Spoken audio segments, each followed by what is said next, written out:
Hello everyone, मेरा नाम है एडवोकेट तेजस्विनी सिंह राजपूत और आज हम बात करने वाले हमारे फंडामेंटल राइट्स के बारे में। अभी तक हमने काफ़ी कुछ पढ़ लिया है फंडामेंटल राइट्स के बारे में। राइट टू इक्वालिटी पढ़ ली है, राइट टू फ्रीडम पढ़ लिया है, राइट अगेंस्ट एक्सप्लॉयटेशन पढ़ लिया है, right to freedom of religion पढ़ लिया है और आज हम बात करेंगे कल्चरल एंड एजुकेशनल राइट्स की। कहाँ से कहाँ तक है? तो आर्टिकल 29 एंड 30 बात करते हैं कल्चरल एंड एजुकेशनल राइट्स की। क्या होता है कल्चरल एजुकेशन राइट्स और किसके? माइनॉरिटीज के। माइनॉरिटीज क्या होता है? माइनॉरिटीज का मतलब होता है, कहीं पर भी कॉन्स्टिट्यूशन में डिफाइन नहीं है कि माइनॉरिटी होता क्या है। अगर हम माइनॉरिटी का सिंपल मीनिंग समझें तो आर्टिकल 30 कहता है, टू टाइप से डिफाइन किया हुआ है आर्टिकल 30 ने। किस किस बेसिस पे? एक रिलीजियस बेसिस पे और एक लिंग्विस्टिक। मतलब रिलीजियस माइनॉरिटी का मतलब क्या होता है? रिलीजियस माइनॉरिटी का मतलब है रिलीजन के बेसिस पे, कोई भी रिलीजन हो उस बेसिस पे माइनॉरिटी डिफाइन होगी। माइनॉरिटी का अगर हम सिंपल मीनिंग निकालें तो माइनॉरिटी का मतलब होता है कि कोई भी एक स्टेट है, वहाँ की जनसंख्या के आधार पे सबसे कम अगर कैटेगरी वाइज देखा जाए, कोई भी रिलीजन है, कोई भी रिलीजन ले लीजिए, चाहे जैन हो, सिख हो, अगर वो कम पॉपुलेशन के आधार पे कम जनसंख्या है तो हम उसको माइनॉरिटी कैटेगरी में डाल सकते हैं। ये समझ लीजिए सिंपल। किस किस बेसिस पे है? रिलीजन बेसिस पे हम डिफरेंट कर सकते हैं माइनॉरिटी को, और लैंग्वेज के बेसिस पे मतलब लिंग्विस्टिक बेसिस पे हम डिफाइन कर सकते हैं। अगर हम बात करें कि एक केस आया था, कौन सा केस था, केस के बारे में बात करें तो केरला एजुकेशन बिल आया था, जिसमें सुप्रीम कोर्ट ने क्या कहा था? सुप्रीम कोर्ट ने कहा था minority differ in one state to another. इसका मतलब है कि स्टेट के पास पावर है वो कौन सी कैटेगरी को डिफाइन करना चाहेगी एज अ माइनॉरिटी। मतलब स्टेट के पास पावर है कि वो कौन सी कैटेगराइज करना चाहेगी, कौन सी माइनॉरिटी को। अब हम एक्ट के बारे में बात करें तो कौन सा एक्ट बनाया गया माइनॉरिटी के लिए? तो national commission for minority act 1992 बनाया गया। ये कब एस्टेब्लिश हुआ? 1993 में। ये क्यों बनाया गया? जिससे रिलीजन बेसिस पे माइनॉरिटी को कैटेगराइज किया गया। कैसे कैटेगराइज? किस किस बेसिस पे? रिलीजन के बेसिस पे। कौन कौन से रिलीजन थे? Muslim, Christian, Sikh, Buddhist and Parsi. इन 5 रिलीजन को किस कैटेगरी में डाल दिया गया? माइनॉरिटी की कैटेगरी में डाल दिया गया। कब डाला गया? 1993 में। और 2014 में जैन को डाल दिया गया। अब हम वापस से आ जाते हैं आर्टिकल 29 पे। आर्टिकल 29 क्या कहता है? आर्टिकल 29 कहता है कि protection of language, script, culture of minority. मतलब इन सिंपल लैंग्वेज में अगर हम बात करें तो आर्टिकल 29 बात करता है कि कोई भी सिटीजन है, एनी सिटीजन, कोई भी सिटीजन है इंडिया का, वो कहीं भी रिसाइड कर सकता है, कहीं भी रह सकता है इंडिया की किसी भी टेरिटरी में, चाहे वो माइनॉरिटी बेसिस पे आए, चाहे एनी डिफरेंट लैंग्वेज हो, चाहे उसकी कोई भी स्क्रिप्ट हो या कोई भी कल्चर डिफरेंट हो, उसके पास पावर है, एक तरीके से कह सकते हैं कि वो इंडिया की कोई भी टेरिटरी में कहीं भी आसानी से रह सकता है। मतलब उसके पास कोई भी बंदिश नहीं है कि वो एक पर्टिकुलर जगह पे ही रहेगा अगर वो माइनॉरिटी में आता है तो। इसके अलावा आर्टिकल 29 का क्लॉज 2 क्या कहता है? क्लॉज 2 कहता है कि कोई भी एजुकेशनल इंस्टीट्यूट हो जो कि फंडेड हो या फिर मेंटेन किया हो किसके द्वारा? स्टेट के द्वारा, वो किसी भी इंडिविजुअल को किसी भी बेसिस पे, चाहे वो रिलीजन के बेसिस पे हो, कास्ट के बेसिस पे हो या प्लेस ऑफ बर्थ के बेसिस पे हो, किसी भी इंडिविजुअल को आप एडमिशन देने से मना नहीं कर सकते, चाहे वो फंडेड हो, चाहे वो गवर्नमेंटल हो, चाहे कोई भी हो, लेकिन आप उसके साथ भेदभाव नहीं कर सकते, उसको इंडिविजुअली आप एडमिशन दोगे। अब हम थोड़ा सा आगे चलते हैं और बात करते हैं आर्टिकल 30। आर्टिकल 30 क्या कहता है? आर्टिकल 30 राइट देता है किसको? माइनॉरिटीज को। माइनॉरिटीज को क्या राइट देता है? एक्स्टेब्लिश करने का। क्या? Educational institutes. मतलब एक तरीके से माइनॉरिटीज के पास एक पावर है कि वो अपना एजुकेशनल इंस्टीट्यूट माइनॉरिटी बेस्ड या रिलीजन बेस्ड या फिर लिंग्विस्टिक बेस्ड अपना एजुकेशनल इंस्टीट्यूट खोल सकते हैं, और इसके लिए स्टेट उनको फंड देने से मना नहीं कर सकता। एक तरीके से पावर ग्रांट करता है माइनॉरिटीज के लिए। अब ये हमारा cultural and educational right complete होता है। और अब हम बात करते हैं आर्टिकल 31 की।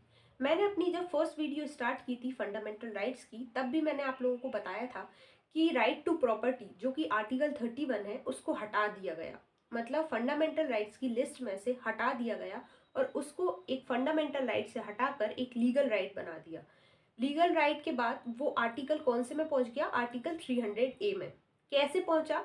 तो 44th कॉन्स्टिट्यूएंट अमेंडमेंट एक्ट 1978 के थ्रू लीगल राइट बना, आर्टिकल 31 और 300A में ट्रांसफर हो गया। अब हम बात करते हैं आर्टिकल 32 की, जो कि मोस्ट इंपॉर्टेंट आर्टिकल है, क्योंकि ये प्रोटेक्ट करता है हमारे बाकी के फंडामेंटल राइट्स को। कैसे प्रोटेक्ट करता है? ये हमको रेमेडीज प्रोवाइड करता है, कॉन्स्टिट्यूशनल रेमेडीज प्रोवाइड करता है। कैसे? कहीं हमारे फंडामेंटल राइट्स का वॉयलेशन तो नहीं हो रहा है। अगर वॉयलेशन हो रहा है तो ये प्रोटेक्ट करता है वॉयलेट होने से, और हमको पावर देता है। क्या पावर देता है? कि हम लोग सुप्रीम कोर्ट जा सकते हैं, अप्रोच कर सकते हैं कि हमारे फंडामेंटल राइट्स का वॉयलेशन हो रहा है, तो हम सीधे सुप्रीम कोर्ट जा सकते हैं किस आर्टिकल के थ्रू? आर्टिकल 32 के थ्रू। ये हमारे पास पावर है। और इससे सेकंड पॉइंट क्या बनता है? कि सुप्रीम कोर्ट के पास पावर है कि वो 5 रिट जारी करता है आर्टिकल 32 के थ्रू। अगर हम रिट्स के बारे में बात कर रहे हैं तो हमने रिट कहाँ से इंस्पायर होके लिया है? तो यूके से इंस्पायर होके हमने रिट्स को लिया है, जो कि सुप्रीम कोर्ट जारी करता है। इसके अलावा मोस्ट इंपॉर्टेंट आर्टिकल 32 को B.R. अम्बेडकर जी ने क्या कहा है? Heart and soul of Indian constitution कहा। अगर हमारे फंडामेंटल राइट्स का वॉयलेशन हुआ है तो हम कहाँ जा सकते हैं? सीधे सुप्रीम कोर्ट जा सकते हैं। इसके अलावा और कहाँ जा सकते हैं? तो हाई कोर्ट जा सकते हैं अंडर आर्टिकल 226। इसमें मेनली 2 डिफरेंस हैं, जो कि आर्टिकल 32 और 226 में है। कौन कौन से डिफरेंस हैं? बहुत नॉर्मल डिफरेंस हैं, जैसे कि अगर हम सुप्रीम कोर्ट की बात करें, जो कि आर्टिकल 32 है, वो क्या कहता है? वो फंडामेंटल राइट को प्रोटेक्ट करता है। सिर्फ और सिर्फ फंडामेंटल राइट्स का वॉयलेशन होता है तभी सुप्रीम कोर्ट रिट जारी करता है। इसके अलावा अगर हम आर्टिकल 226 की बात करें तो ये हाई कोर्ट कब रिट जारी कर सकता है और किस किस चीज़ों में रिट जारी करता है? तो फंडामेंटल राइट्स के अलावा कोई भी एडमिनिस्ट्रेटिव ट्रिब्यूनल्स होते हैं, उसके लिए भी रिट जारी हो सकती हैं। अब हम बात करते हैं रिट्स के बारे में। कौन कौन सी रिट्स होती हैं?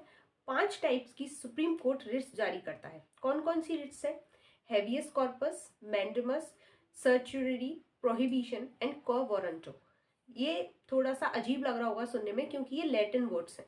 एक एक करके जानते हैं इनका मीनिंग क्या होता है। आइए, सबसे पहले अगर हम बात करें हैवियस कॉर्पस की। हैवियस कॉर्पस का मतलब क्या होता है? To have the body of. In simple English language में अगर हम बात करें, to have the body of का मतलब होता है, अगर मान लीजिए कोई भी पर्सन हो या इंडिविजुअल है, उसको कोई भी स्टेट ने या कोई भी अथॉरिटी ने इलीगल तरीके से डिटेन कर लिया है, पकड़ लिया है, तो उसके पास, खुद के पास, उसकी फैमिली के पास या उसके फ्रेंड्स के पास, सबके पास राइट है कि वो हैवियस कॉर्पस का यूज कर सकती है। इससे क्या होगा? इससे इसके लिए रिलीज हो सकता है वो। सुप्रीम कोर्ट और हाई कोर्ट इसमें क्या करेंगे? सुप्रीम कोर्ट इसमें देखेगा, वो पूछेगा किससे? उस अथॉरिटी से जिसने इलीगल तरीके से डिटेन किया है उस पर्सन को। वो पूछेगा कि, देखेगा कि कहीं इनने इलीगल तरीके से, कहीं अनरीजनेबल तरीके से तो नहीं इसको डिटेन कर लिया है। अगर ऐसा हुआ तो वो व्यक्ति रिलीज हो जाएगा उसी वक्त। इसी का मतलब है हैवियस कॉर्पस। आप हैवियस कॉर्पस का यूज इस चीज में कर सकते हैं कि अगर आपको अनरीजनेबल, अगर सुप्रीम कोर्ट को चीज लगेगी कि अनरीजनेबल तरीके से, कोई जरूरत ही नहीं थी इलीगल तरीके से डिटेन करने की, तो वो उस व्यक्ति को छोड़ देंगे। अब हम बात करते हैं सेकंड रिट की, मैंडेमस। मैंडेमस का मतलब होता है वी कमांड।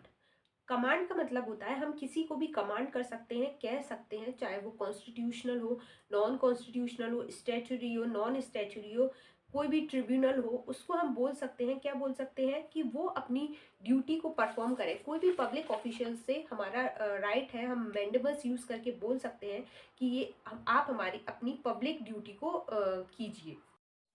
अब हम थोड़ा सा और आगे चलते हैं और बात करते हैं तीसरी रेट की। क्या है? सैचुररी। सैचुररी का मतलब क्या होता है? To be certified. हम एक साथ 2 रेट के बारे में बात करेंगे, क्योंकि कहीं ना कहीं दोनों रेट बहुत ही कॉमन है। अभी आपको पता चलेगा कैसे। और चौथी है प्रोहिबिशन, मतलब टू प्रोहिबिट। मतलब अगर हम सर्चुरी की बात करें तो मान लीजिए कि सुप्रीम कोर्ट और हाई कोर्ट है, वो क्या कहेगा? लोअर कोर्ट से कहेगा कि हमको रिव्यूज करना है आपके जजमेंट्स, जो कि आपने कोई भी जजमेंट्स दिए हैं जो कि फाइनल हो चुके हैं, आपने सजा सुना दी है, उनको हम रिव्यू करना चाहते हैं। और वो रिव्यू करेंगे कौन? सुप्रीम कोर्ट और हाई कोर्ट। ठीक है, इसको बोलते हैं सर्चुरी। और प्रोहिबिशन का मतलब होता है टू प्रोहिबिट। मतलब जो सुप्रीम कोर्ट या हाई कोर्ट है वो लोअर कोर्ट से बोलेंगे कि हमको आपके जजमेंट होने से पहले सुनना है कि आपका जजमेंट सही है कि नहीं, कहीं आपने जजमेंट गलत तो नहीं दे दिया है, इसके बारे में वो जांच करेंगे। ये दोनों एक दूसरे से कनेक्ट करते हैं।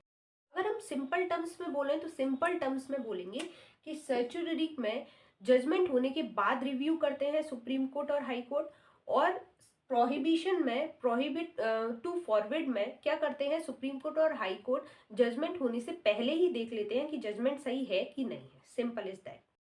अब हम हमारी लास्ट रिट के बारे में बात करते हैं और लास्ट रिट है क्वा वारंटो। क्वा वारंटो क्या होता है? क्वा वारंटो का मतलब होता है बाय व्हाट अथॉरिटी और वारंट, मतलब किस अथॉरिटी से। इसका मतलब है कि कोर्ट के पास ये कोर्ट ये रिट जारी कर सकता है कोई भी पब्लिक ऑफिशियल के लिए कि आपने ये जो अथॉरिटी है ये किस बेसिस पे अज्यूम कर रखी है, ले रखी है। कोई भी उसमें डिफेक्ट पाया गया कोर्ट के द्वारा, अगर कोर्ट ने जांच की और पब्लिक ऑफिसर का कोई भी चीज में, अथॉरिटी में, कोई भी अज्यूम में कोई भी दिक्कत हुई, तो कोर्ट उसको खारिज कर सकता है, पब्लिक ऑफिसर को उसको छोड़ना पड़ेगा। ये है क्वा वारंटो। आज का यही टॉपिक समाप्त होता है और आई होप आप लोगों को मेरी रिट्स अच्छे से समझ आई होंगी। ये मोस्ट इंपॉर्टेंट होती है, चाहे वो कोई भी कॉम्पिटिटिव एग्जाम हो या किसी भी चीज़ में आपको बेसिकली भी ये पता होना चाहिए कि क्या क्या रिट्स जारी करता है सुप्रीम कोर्ट, क्या क्या हमारे फंडामेंटल राइट्स है। आई होप आप लोगों को मेरा पूरा सेशन अच्छे से समझ आया होगा। सारे पार्ट्स मैंने डाल दिए हैं यूट्यूब पे, प्लीज़ देखिएगा और बताइएगा कि समझ आया कि नहीं आया। कमेंट सेक्शन करके बताइएगा, कमेंट में बताइएगा कि अच्छा लगा या नहीं लगा।